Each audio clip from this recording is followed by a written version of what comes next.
The night the world changed. Two Black Hawk helicopters sliced through Pakistani airspace at treetop level, their rotors barely audible against the mountain wind. Inside, 23 warriors sat in darkness, each knowing they were flying toward either history or catastrophe. No one spoke. The only sounds were the mechanical hum of engines and the rhythmic breathing of men who had trained their entire lives for this single moment. They were heading to kill the most wanted man on Earth. But they didn't know if he was actually there. The date was May 1st, 2011. The target, a mysterious compound in Abbottabad, Pakistan, where CIA analysts believed Osama bin Laden had been hiding for nearly 6 years. The mission name was Operation Neptune Spear, but to the operators of SEAL Team 6's Red Squadron, it was simply another job. Except this job had consumed American intelligence for nearly a decade, cost billions of dollars, and would either validate years of painstaking detective work or become one of the most embarrassing failures in military history. The helicopters were 40 minutes from the target. The men inside had 40 minutes to mentally prepare for a mission that would define their lives forever. Target vector analysis complete. What happened next would become the most analyzed, mythologized, and misunderstood 40 minutes in modern military history. The Invisible Hunters. SEAL Team 6 doesn't officially exist. The unit's proper designation is the Naval Special Warfare Development Group, or DevGRU, a name deliberately designed to sound bureaucratic and uninteresting. But within the shadowy world of special operations, DevGRU represents the absolute pinnacle of American military capability. These are not simply elite soldiers. They are the elite of the elite, selected from an already exceptional pool of Navy SEALs, then subjected to additional years of specialized training that pushes human performance to its theoretical limits. The selection process alone eliminates most candidates. Physical fitness is merely the entry requirement. What DevGRU seeks is something rarer. Men who can operate with surgical precision under cataclysmic stress, who can make life or death decisions in fractions of seconds, who can adapt to chaos without hesitation. They train in shooting until their muscle memory operates faster than conscious thought. They practice close-quarters battle in kill houses until room clearing becomes as natural as breathing. They learn languages, study cultures, and master technologies that won't be declassified for decades. For the Neptune Spear mission, the unit had been training for months in a full-scale replica of the Abbottabad compound built at a classified location in North Carolina. They had rehearsed the raid dozens of times, refining every movement, anticipating every variable. They knew the compound's layout better than most people know their own homes. They had practiced on moonless nights to match the conditions they would face in Pakistan. They had simulated equipment failures, casualties, unexpected resistance.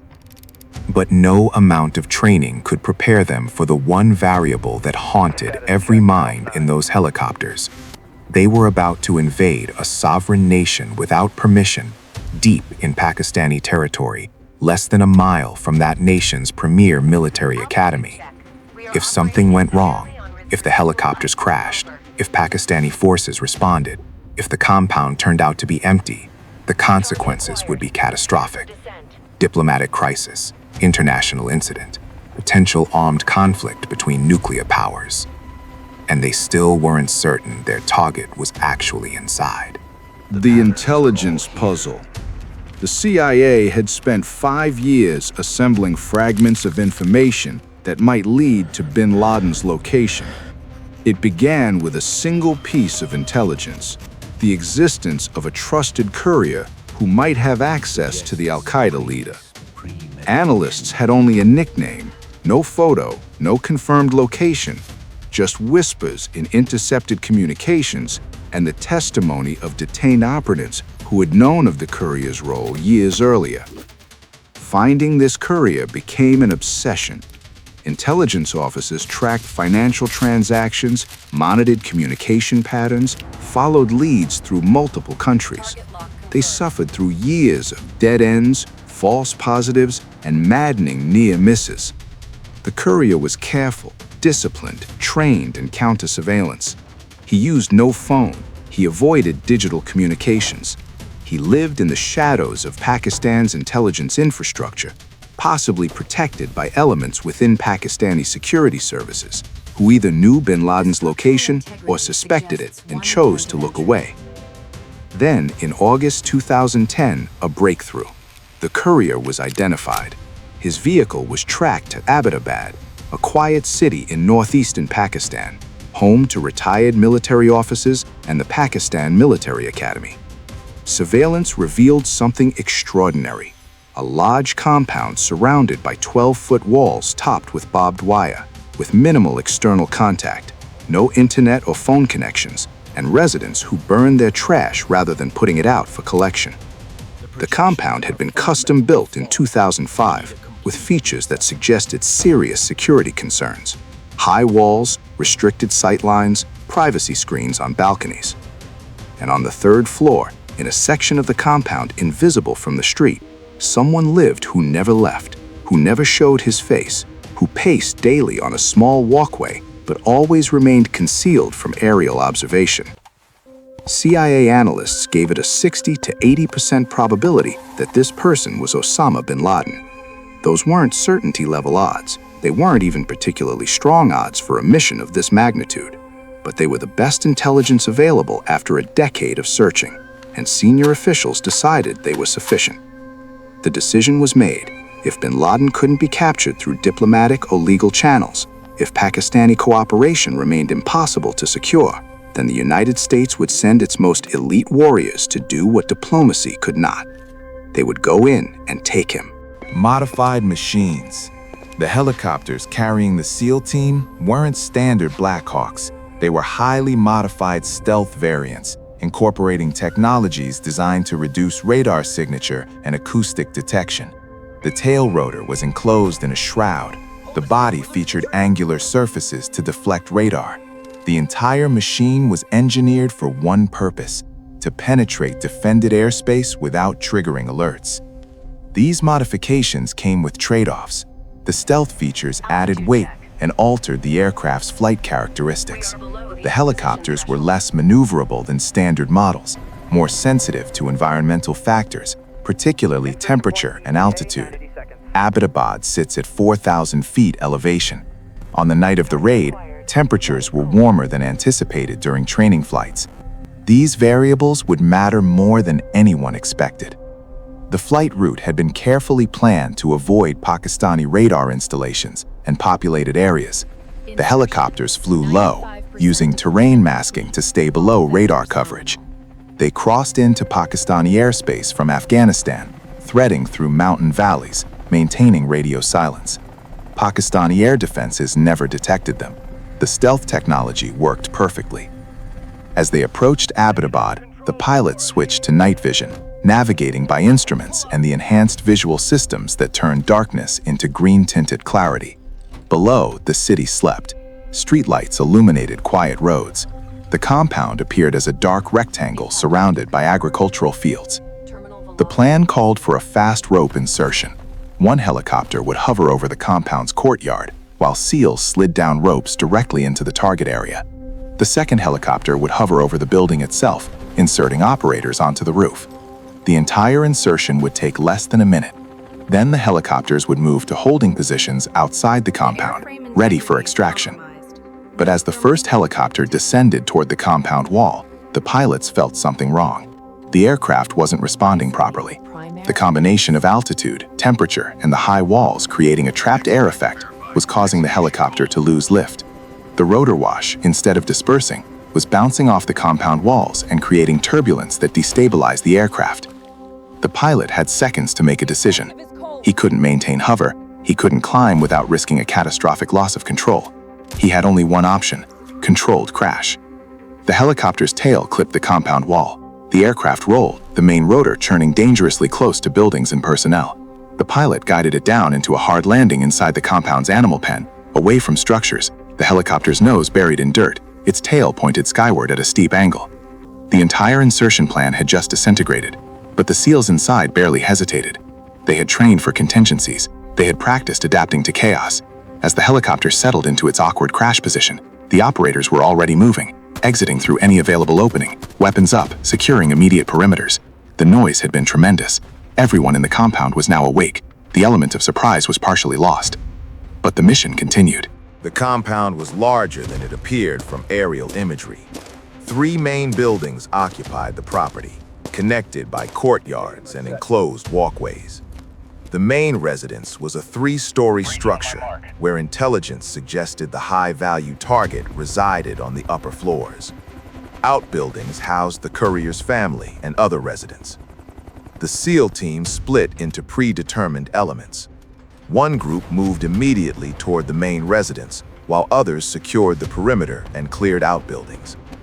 The second helicopter, having witnessed the crash of the first, adapted its insertion plan. Instead of hovering over the roof, the pilots landed outside the compound, allowing operators to breach through external gates. The first resistance came quickly. As SEALs approached the guest house on the compound's northern side, a figure emerged armed with an AK-47. He was identified as the courier CIA had tracked for years, the man whose careful movements had inadvertently led to this moment.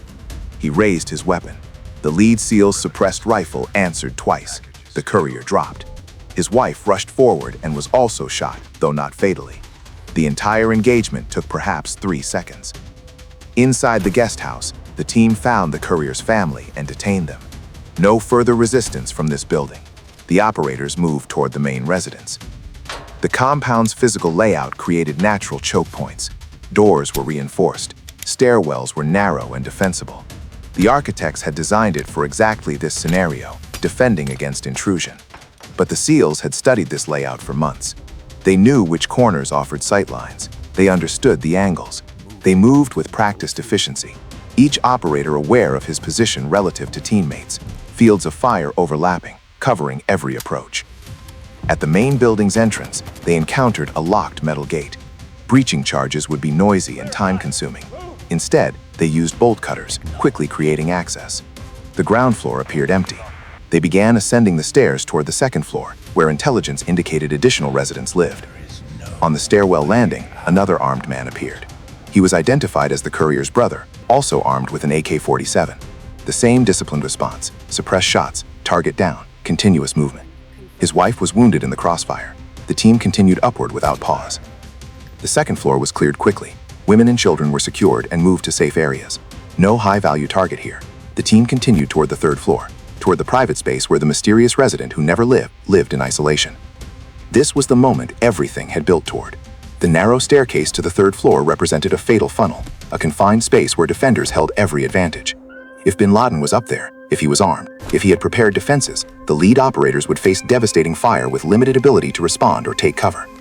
They began the ascent in darkness, night vision converting the stairwell into shades of green. Each step was measured, weapons tracking upward, ready to respond to any movement. At the top of the stairs, a figure appeared, quickly ducking back into a room. The point man reached the third floor landing, scanned left and right, then moved toward the doorway where the figure had vanished. The confirmation. The third floor consisted of 2 rooms with sparse furnishings. No luxuries, no electronics, just basic living space for someone who existed in hiding. The lead SEAL entered the first room, weapon up, scanning for threats. 2 women rushed toward him, possibly attempting to protect someone behind them or simply reacting in panic. He pushed them aside without shooting, maintaining his focus on the primary threat, a tall male figure visible in the darkness, moving away toward the back of the room. The operator fired. The suppressed rounds found their target. The figure collapsed. A second SEAL entered and fired additional shots to ensure the threat was neutralized. The room was quickly secured. The women, later identified as bin Laden's wife and another woman, were moved away from the body. One had been wounded in the leg during the engagement. The team leader moved to examine the fallen figure. Even with night vision, identity confirmation wasn't simple. The face was partially obscured, features distorted by wounds. But the physical characteristics matched. Tall, approximately 6 feet 4 inches, lean build, prominent nose and beard. The operator took photographs with a specialized camera, knowing that visual confirmation alone wouldn't be sufficient for intelligence analysts who had never seen bin Laden in person. A tactical radio call went up the chain of command, reaching the operational commander monitoring the mission from Afghanistan, and intelligence officials watching via satellite feeds and communication intercepts from multiple classified facilities. For God and country, Geronimo, Geronimo, Geronimo. The code phrase indicating the target had been killed. Then, with practiced precision, Geronimo, EKIA, enemy killed in action. The confirmation sent shockwaves through the command centers monitoring the operation. President Obama, watching from the White House Situation Room with senior advisors, heard the transmission. CIA Director Leon Panetta, overseeing from agency headquarters, heard the same message. Across multiple secure facilities, intelligence officials and military commanders processed what they had just heard.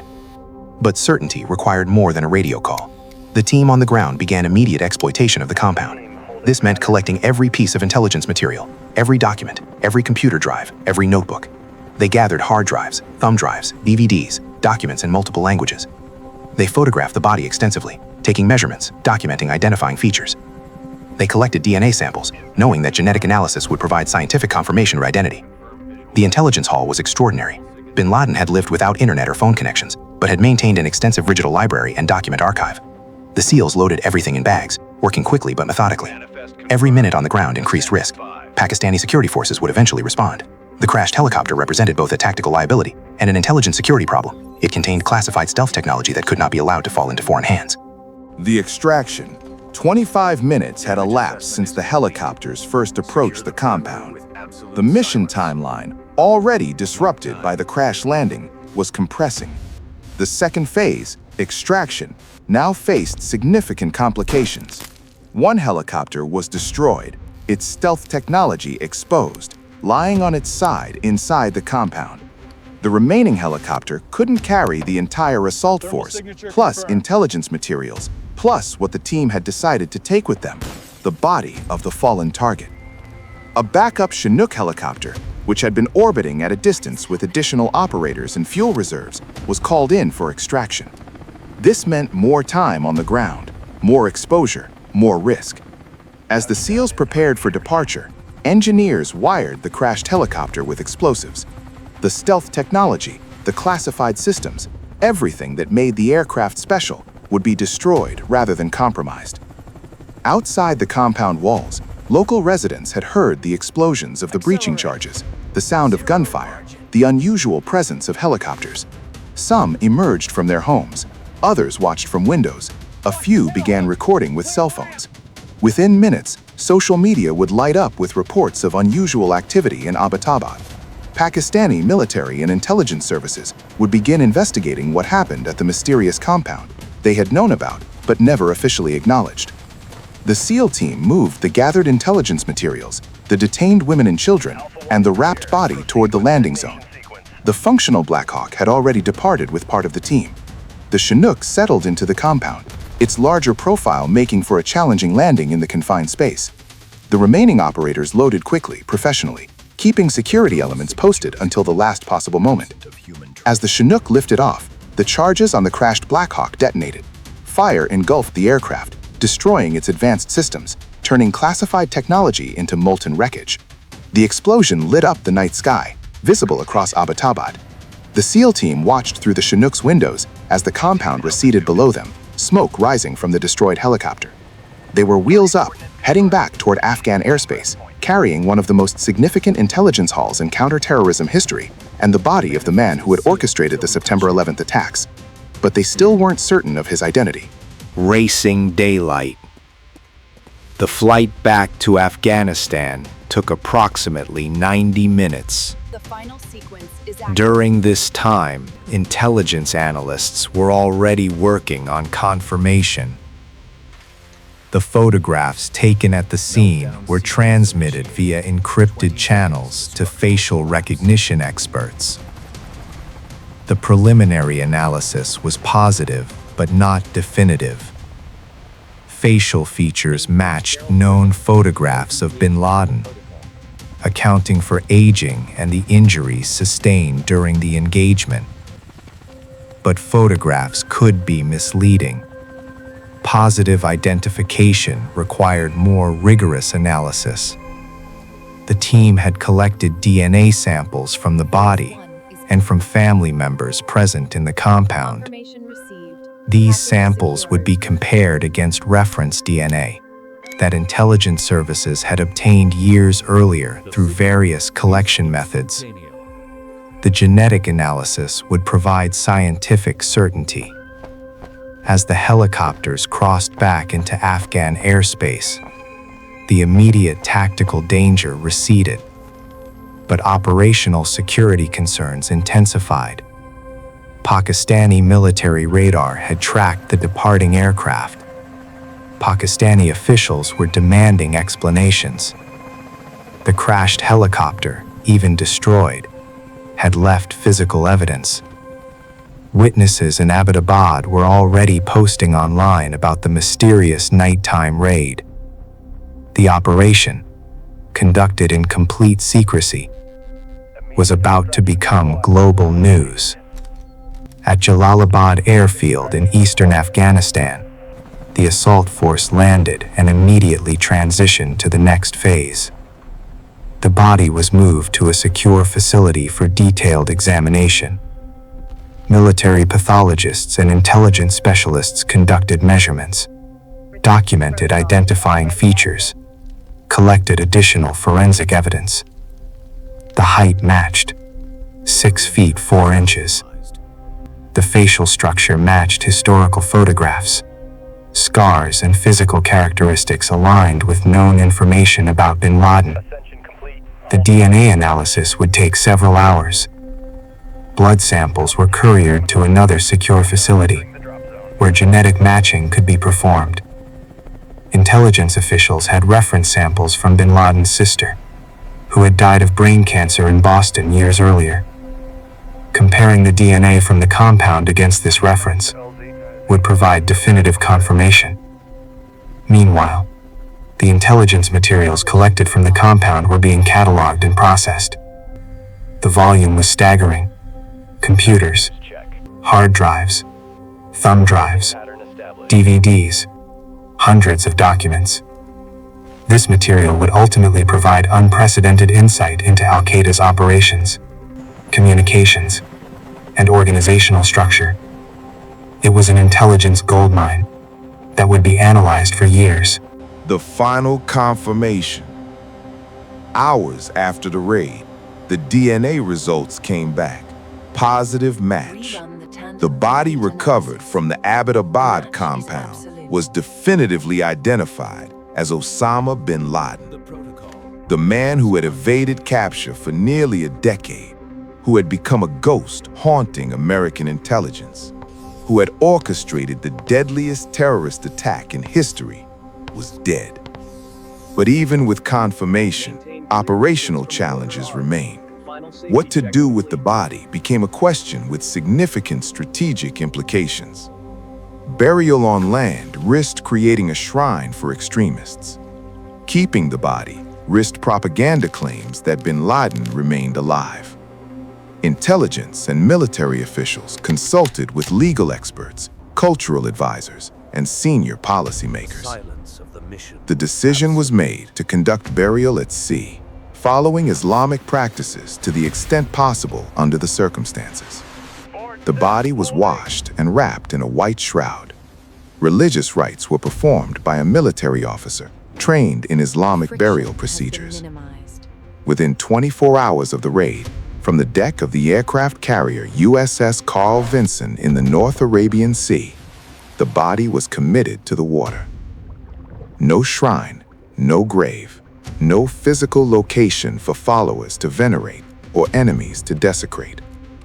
Osama bin Laden disappeared into the ocean depths, his exact burial location classified. known only to the small crew present at the ceremony. Aftermath and revelation. President Obama addressed the nation on the evening of May 1st, confirming that bin Laden had been killed by American forces in Pakistan. The announcement triggered celebrations across the United States, particularly in New York City, near the former site of the World Trade Center.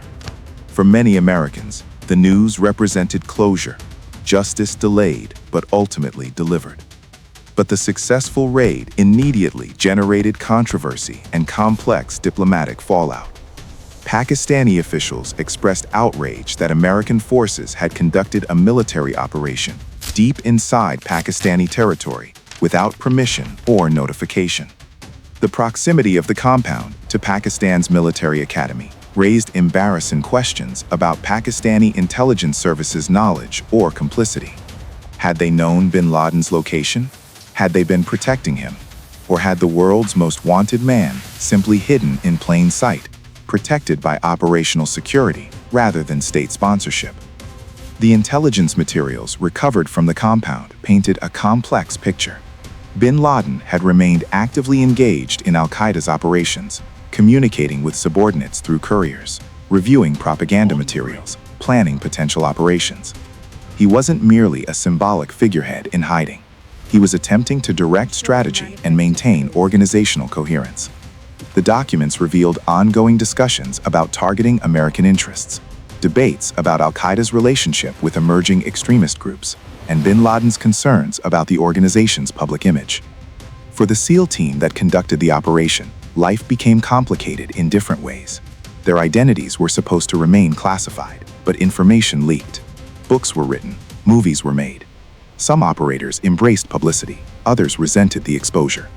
The unit that doesn't officially exist became one of the most famous military organizations in American history. Their achievements simultaneously celebrated and dissected, honored and commercialized. The legacy. Operation Neptune Spear represented the culmination of extraordinary human effort across multiple domains: intelligence collection and analysis, technological innovation, special operations training and execution, and strategic decision-making at the highest levels of government. It demonstrated what American intelligence and military forces could achieve when resources were focused on a single objective over sustained periods. But it also revealed limitations and raised difficult questions. The operation required violating Pakistani sovereignty. It depended on intelligence that was never 100% certain. It involved decisions about targeted killing that exist in legal and ethical gray areas. The raid was successful, but success doesn't automatically validate every choice made along the way. The 40 minutes of the actual raid, from helicopter insertion to extraction, represented only the visible tip of an enormous intelligence and operational iceberg. Years of detective work by analysts who never fired a shot. Months of training by operators who rehearsed every contingency. Hours of tense deliberation by policymakers weighing risks and benefits. Decades of investment in technologies and capabilities that made the mission possible. For the men who flew into Abbottabad that night, the mission was both an ending and a beginning. They ended the manhunt for Osama bin Laden. They delivered justice for the victims of September 11th. They demonstrated the reach and precision of American Special Operations Forces. But they also began living with the weight of what they had done, the secrets they carried, the losses they mourned.